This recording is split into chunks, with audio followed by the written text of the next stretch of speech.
Hi, this is Carol Mixon from SkillCheck, and today I'd like to talk about restroom policies and the Restroom Access Act. And I really appreciate the fact that I got this information from the Self Storage Association. They have a nice thing that Carlos Coslow and Scott Zucker do. So let's talk about it. Let's talk about that. And, first off, employee only restrooms. Generally, there are no requirements or obligations to allow customers to use the employee's restroom. However, there are some exceptions to the rule. And these are the states that have issues now with, and there is a Restroom Access Act. No kidding. I kid you not here. So here they are: California, Colorado, Connecticut, Delaware, Illinois, Kentucky, Louisiana. Some of these surprise me. Maine, Maryland, Massachusetts, none of those surprise me. Michigan, Minnesota, New Hampshire, New York, Ohio, Oregon, Tennessee, Texas, Washington, D.C., and Wisconsin.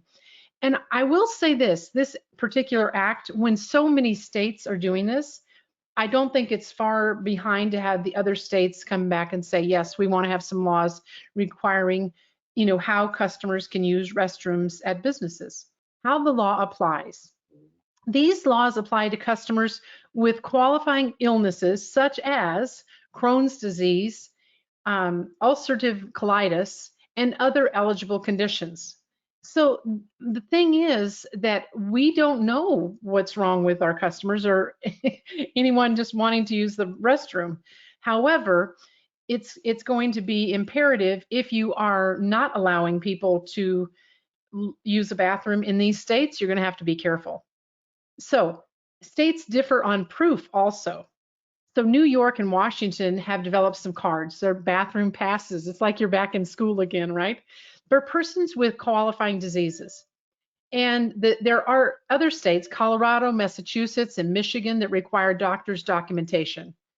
And an identification card from the Crohn's or Colitis Foundation is also adequate in most states.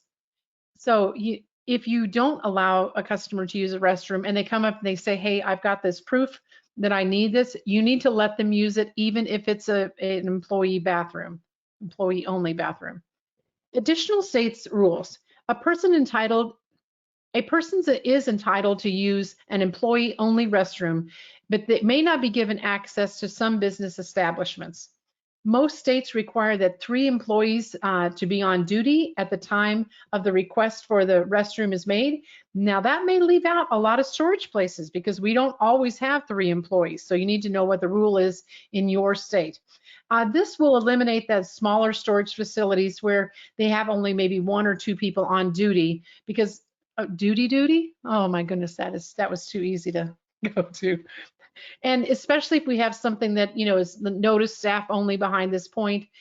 So it's maybe their apartment that they have the restroom in. It just depends. There's so many different setups in self-storage. I really, couldn't go through all of those, but certainly if you have a restroom, I believe you should let your customer use it, especially if they tell you they have an issue and they need to use it, as opposed to getting a fine or being in trouble at all, right? The restroom location. The restroom must not be in an area where access would create a health or safety risk to the customer or to a security risk to the facility. So that may apply sometimes also. Also, the bathroom in the manager's apartment is not considered an employee bathroom as far as, having access to it. That's because it's your residence. It's not actually for customer use. So this would only apply to the restrooms outside of the, either in the office and not in your house or in your apartment.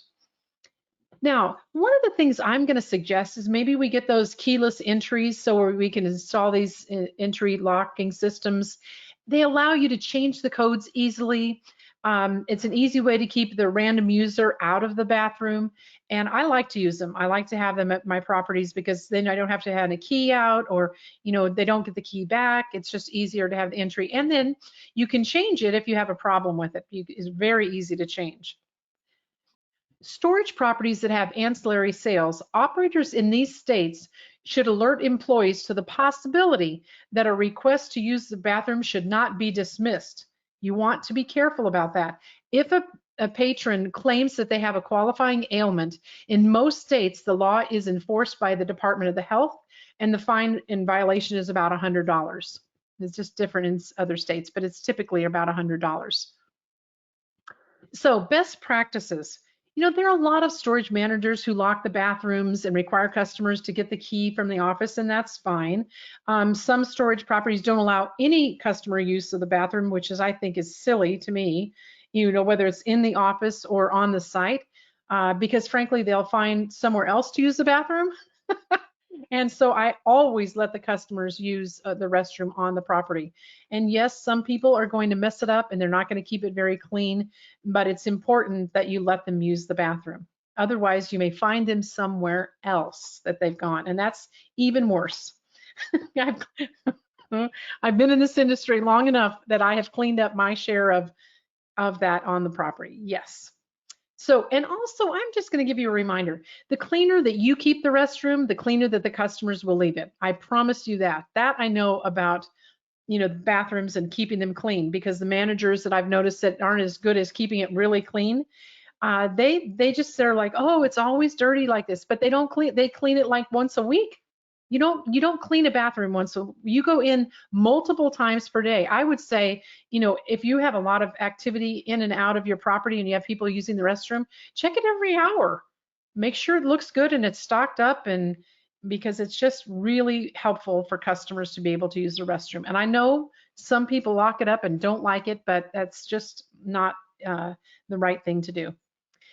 Well, I wanted to thank the Self Storage Legal Review for printing or giving this material, and the Self Storage Association, because they bring that to us, and we always get great information from Scott Zucker and Carlos Coslow, and they're two of my, I've got a lot of favorite attorneys, but those are two of my favorite. So this was a short but sweet video. So thank you for watching.